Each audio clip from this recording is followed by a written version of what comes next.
My name's Angelo. This is Josh Thompson, and welcome to Bad Takes, where we give you some of the worst takes you will ever hear in combat sports. Josh, how you doing?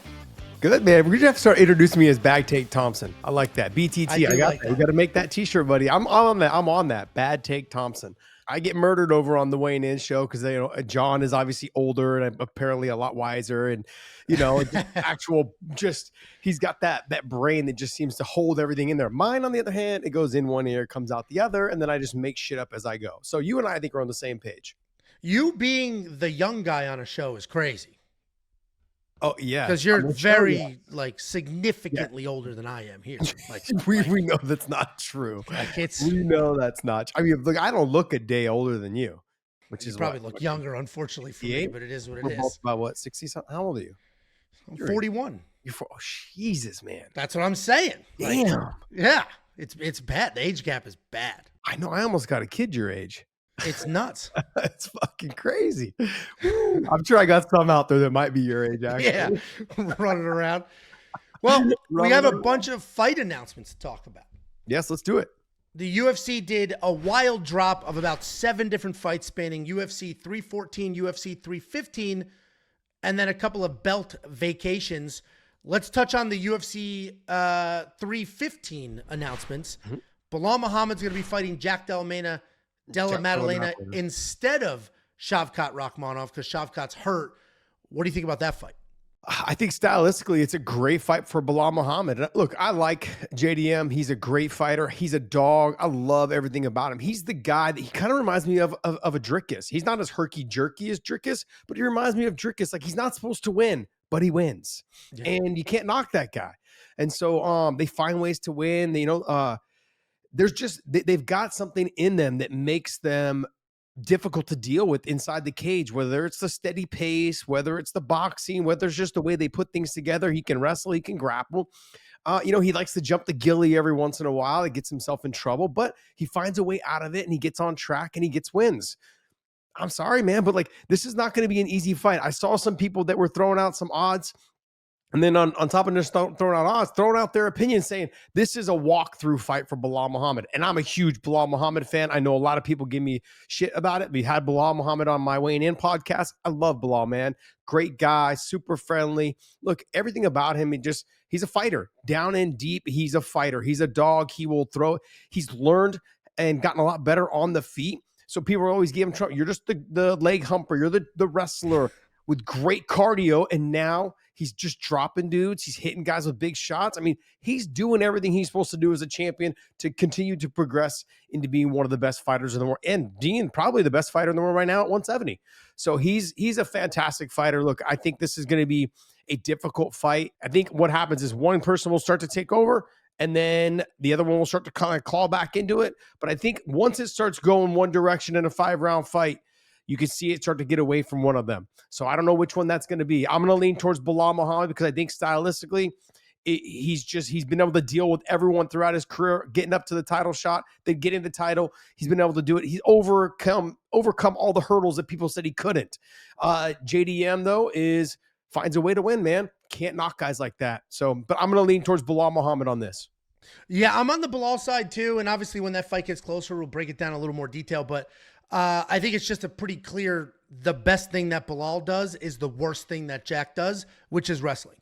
Jack Della Maddalena was able to beat Gilbert Burns, but he was well on his way to lose that fight. He was getting taken down. He was in some trouble. He was going to lose a decision, and then he found a flying knee against a 40-year-old is essentially what happened there. So I don't think he'll have that same luck. Do you think Belal is going to wrestle fuck him to death? I don't think he will. I think he will stand, but I think he will grind him out a little bit too. He's going to mix it up quite a bit. Belal has become very comfortable on the feet. I don't look. Yeah, he doesn't just dive at legs. I agree. No. And the striking will set up the takedown. So he's going to have to engage a little bit. I do think Jack's a much better striker, though. So I don't think he's going to be hanging around too long. I think he's going to get that jab a few times, be like, all right, let me do what I do here. Okay, look, you just said that, but look, who did he beat for the title? Leon Edwards, who's a much better striker than him. Yeah, but apparently. Leon Edwards has no problem. Vicente Luque, a much better striker than him, apparently. But what did he do? He dropped Vicente. These are all things that we're see, that's the thing. You're combing over the fact. JDM's a way better striker. Well, he hasn't seemed to care that much about things. He's taking guys down, dumping them on their head, ground and pounding them, letting them up, and then, working them on the feet and then getting back in. I think this is a true testament to what MMA really is. When you get the fighter that can fight MMA, they're successful. That's what it is. When you can mix it up, you can beat the striker. Khabib beat Conor. Let's not forget, he dropped him. There was no other drops in that fight. Khabib, the wrestler, dropped him. There's a reason, because when you're mixing it up, it keeps that fighter that's one-dimensional, keeps him guessing. Belal Muhammad's come a long way, man. He's a fantastic fighter. I do agree. And the hands, we saw the evolution. He started with dropping Sean Brady or TKOing him on the feet. It started there. We're like, whoa, this guy's got hands. So I agree. And the hands help the wrestling. It all works itself together, because if you're only worried about one thing, that's when you could have some success. So if the only thing Jack Della Maddalena had to worry about was takedowns, then he'll have success with the hands. So Belal definitely has to mix it up. I do think, though, the wider skill gap is going to be the wrestling. So no matter what, I think Belal has that to fall back on. So I think he'll be able to get that done. Absolutely. It's going to be a great fight. I think, like I said, it's going to be a great fight, though. Yeah. There's going to be a little bit of figuring out. I think Belal's going to come across, set this pace and the standard as fast as he can. But he's going to have to make sure he doesn't take any big shots coming in. 100%. Another title fight that they announced for that card is Valentina Shevchenko taking on Manon Fiorot. They're not doing a 29th matchup between her and Alexa Grasso, thankfully. So we get a brand new matchup here. And I think this is a really interesting one. And I think this is the end of the era for Shevchenko. I think Manon Fiorot is too big, too good of a striker, a little faster, just as strong. And we saw the takedown defense. So I don't think Valentina is going to be able to Nurmagomedov her way to that win either. No, I really believe that Fiorot is going to be just too much for her. I think just the years of fighting top-level competitions, being the champion at the top, Valentina has been, I think it's going to become a problem in this fight. We saw the struggles a little bit against Alexa Grasso. Alexa Grasso, I think, is not on the level of Fiorot. Look, don't get me wrong, I would like to see that matchup as well. They're two of the top, fighters. But let's be honest. Alexa Grasso beat Shevchenko when she was ranked, I think, number 6 or 7 or 8, somewhere in that mix, and then goes on to get a draw against her as well. And then, and then it was a very one-sided third fight, whatever it was. And they fought so many damn times. People lost interest in the fight. Now moving on, new opponent, new energy. I think you're going to see that from Valentina.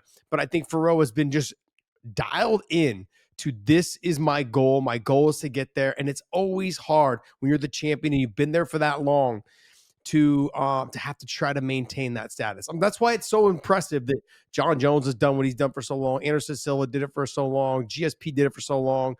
After about 4 or 5 title defenses, guys are like, it becomes like, okay, another guy. There's not as much excitement. And that's why I think fighters going up in weight class, challenging themselves for a new belt, that's what keeps these guys motivated. There's always what's next. Like a typical entrepreneur type attitude of like, look, I've started this, Fortune 500 company. Now it's time to move on. Let me get something else. Let me sell this one, or let me just give a portion of to whatever it is, and let me move on to something a new endeavor. And that's kind of what fighters are. We're literally that swipe right, swipe left. The TikTok attention span. Yeah. And that's what fighters. That's the mentality now of fighters. Not going to get the next belt. Islam Makhachev's talking about 3 titles. Yeah. I'm like, he's like, well, I'm going to win the 70. I'm going to probably defend it one time. I'm going to bounce. He's 33, 34 years old. He's got to do it quick. He's got to do it soon. But yeah, that's my take on that. Yeah, I think it'll be a really fun matchup. And I agree. We see the evolution of fighters, and some people can only get so good. There is a ceiling, and I think Valentina's at that ceiling where Manon's still working her way up. We just watched her beat a couple of really good grapplers. We've seen her beat some really good strikers. I think she'll be too much too soon. The third fight on that card that they announced is Alexa Grasso, and she's taking on Natalia Silva. That's a great matchup because Alexa Grasso is still young. She's not this long reigning, everybody figured her out type champion just yet. And Natalia Silva, getting her first crack at the title, has looked absolutely spectacular in all of her fights leading up to this. Crack at the title. First crack at a title. Oh, this isn't a title. Welcome to the show, Angelo. Yeah, there's your bad take. There's your bad take.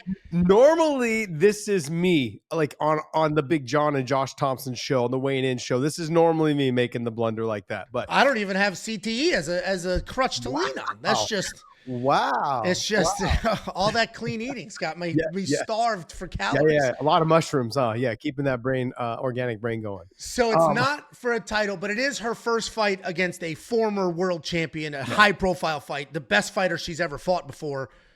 this is probably the closest matchup of the three that we're talking about so far. You say close, but I mean the betting odds had Silva winning, but it was like I think she had her at a minus like 180 or something. And it moved quick. And did it move quick? It moved very quick. All the money came in on Natalia Silva. What's it at now, you think? I can look it up now, but I saw her earlier this morning and she was a 3-1 favorite. And it'll yo-yo. The early lines always yo-yo. Silva was a 3-1 favorite. Natalia Silva was the 3-1 favorite earlier this morning. And anytime you get quick announcements and quick money, it'll yo-yo and then it'll level off. We'll see where it ends up leveling off. But the general public seems to feel very strongly Natalia Silva is going to win this fight. She probably should. Younger, faster, maybe a little cleaner. But Alexa Grasso is very good. She was... The reason Valentina beat her the way that she did is because Valentina was losing the striking exchanges in all three of those matchups. So she had to go to the wrestling. And Natalia Silva might be in a similar type situation where the striking's not going to go as smoothly as she thinks it will. Yeah, Shevchenko went to the wrestling because she was losing the striking exchanges. I agree. But she also got submitted in the first fight. And because then she had to go to the wrestling. Yeah, and then she got back in the second fight, though, too. There was also a lot of submission attempts that were close against Valentina. That's what cost her that draw. And so there's moments in those fights where I think Valentina in the third fight was thinking to herself, man, do I want to go back to the ground with her? Do I need to do this? And then she played it a lot more safe in that third fight. Let me take you down. Let me hang out in your guard, your half guard. Let me not just try and do too much. And it worked for her. It was a very dominant performance. And I think also, too, there was a lot that you could say that Grasso just probably maybe felt unmotivated. This is the third time I fought you. I beat you. I literally beat you, submitted you, and then I had to fight you automatically. And then you get a rematch, and then the rematch it goes to a draw. All right, I'm done. I'm tired of this. It's getting boring. All back to back to back, training 3 camps, same person. We fighters want that motivation.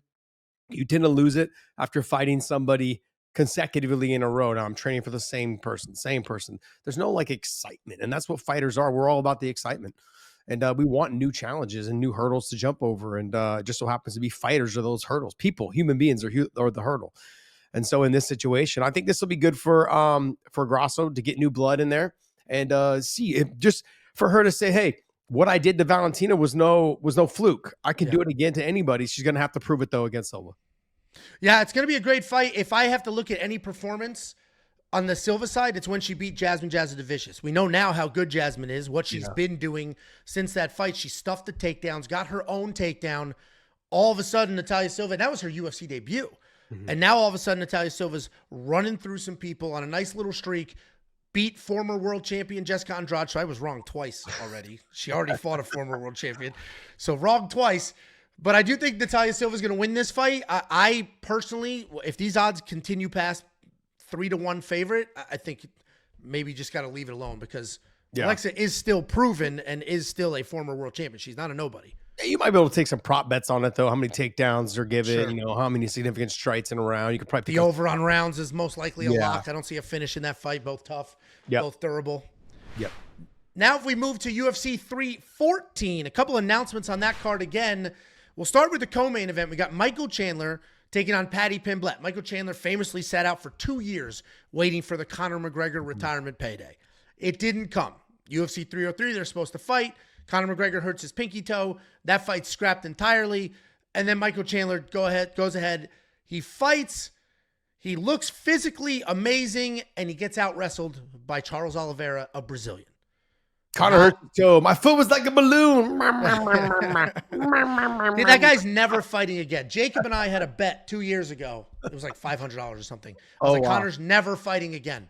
And he's like, of course he will. And then they announced that fight. I was like, oh my God, I'm going to lose this bet. Yeah.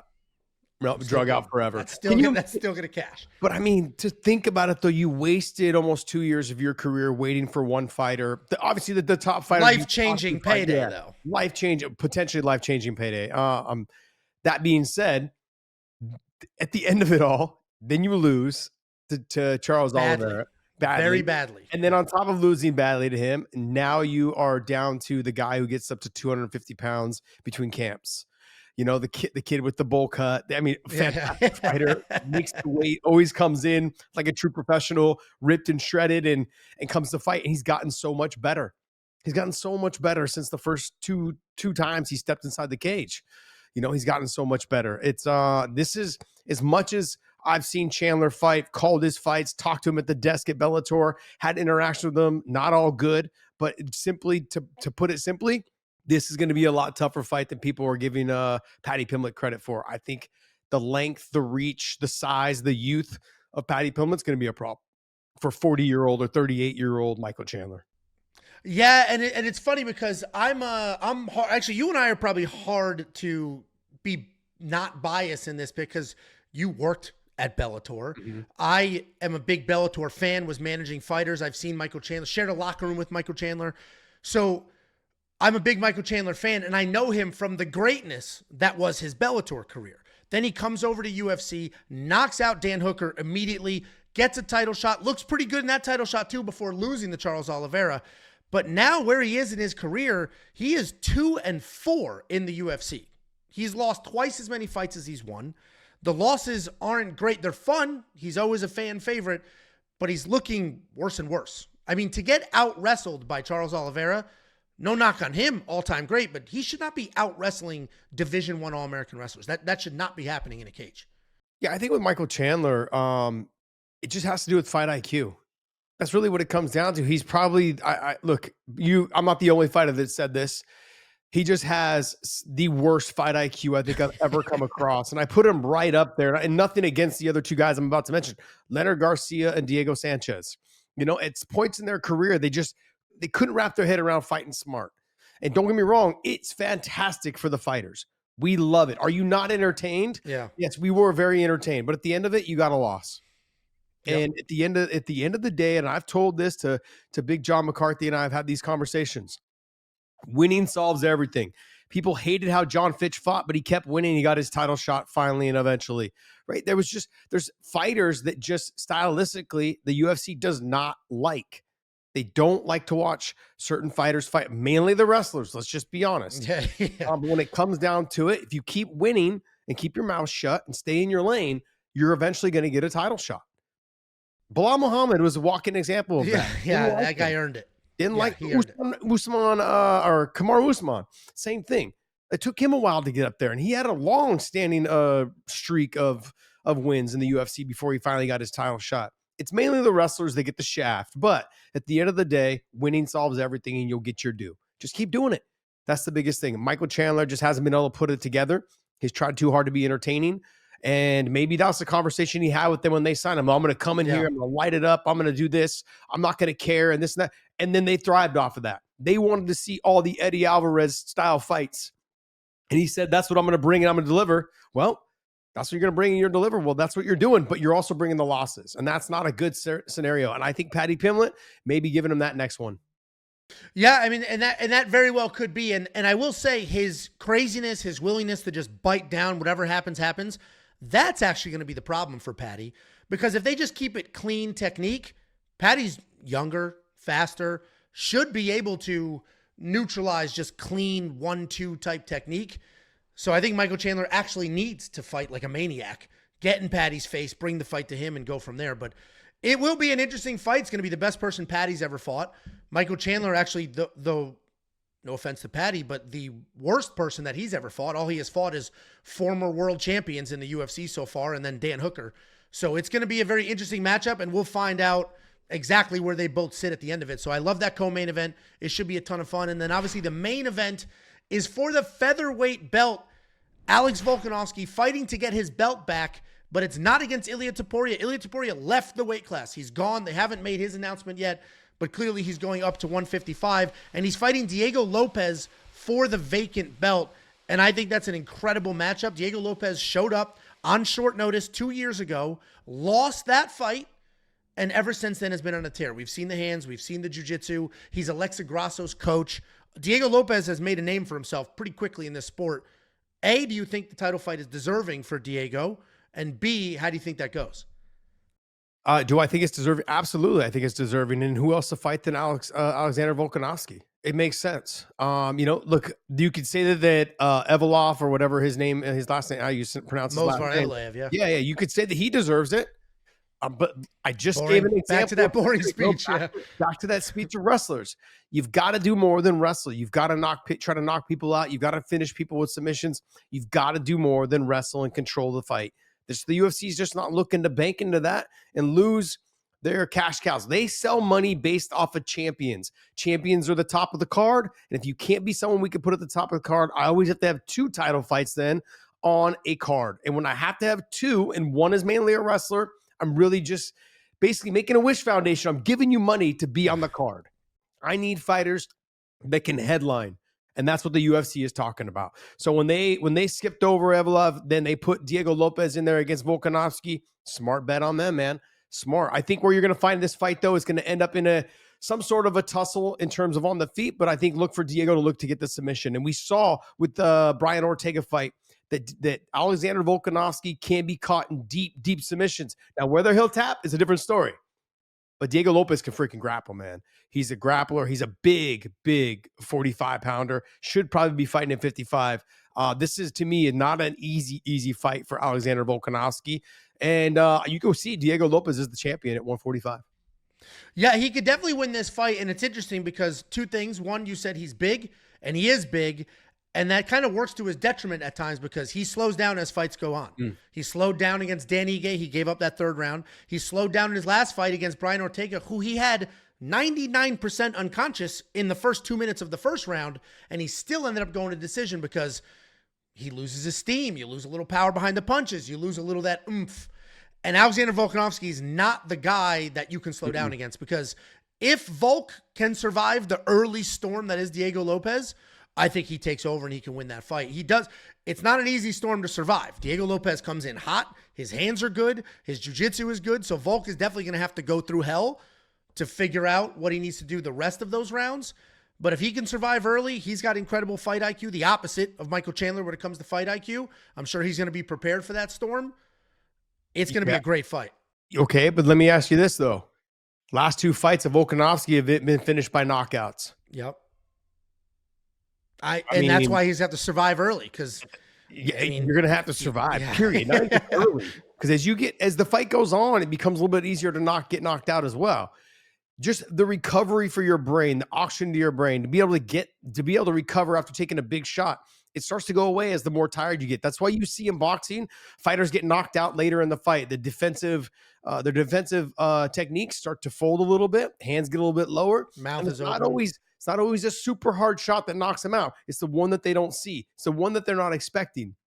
And when you're a little bit fatigued, it's easier to get knocked out. So Volk's got to be careful for the full 5 rounds because no matter what, Diego Lopes is going to have power, even if he's tired.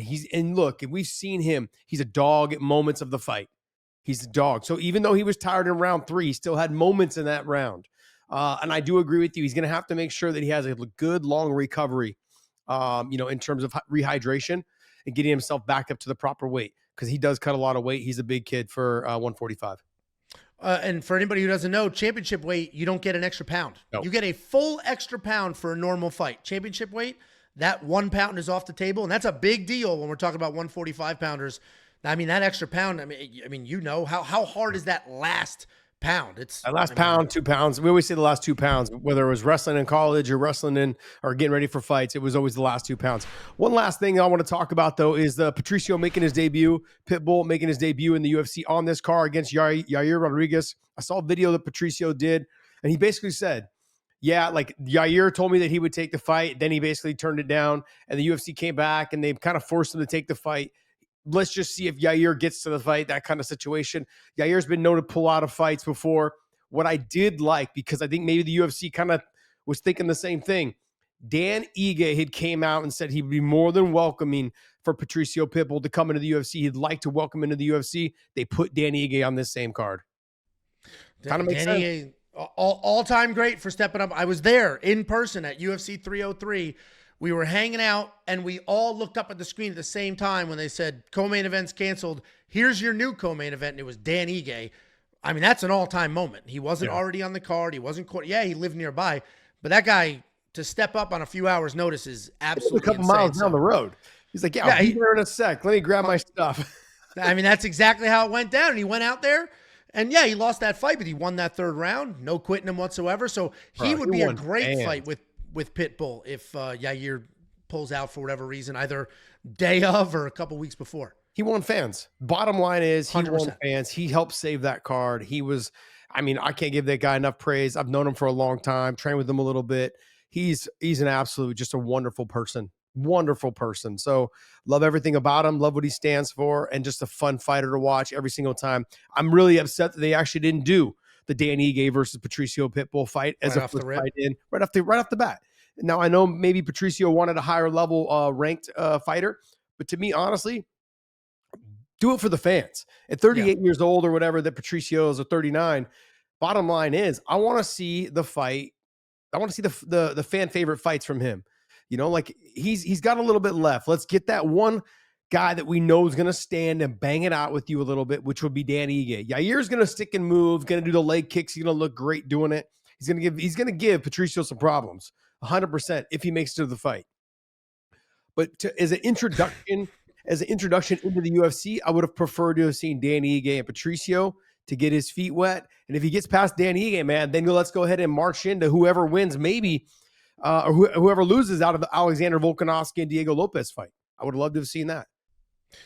I've always wanted to see the Aldo fight too, but if Aldo stayed at 35, if he came up to 45, I mean, who knows? But that was a fight that I always wanted to see.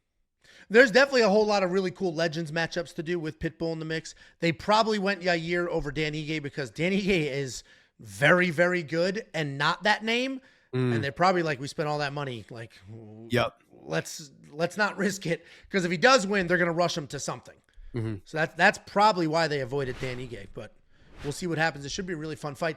That's our take on all of the announcements the UFC just made. Let us know down below if there's any announcements that you want us to talk about, anything else, and what other topics you want to hear.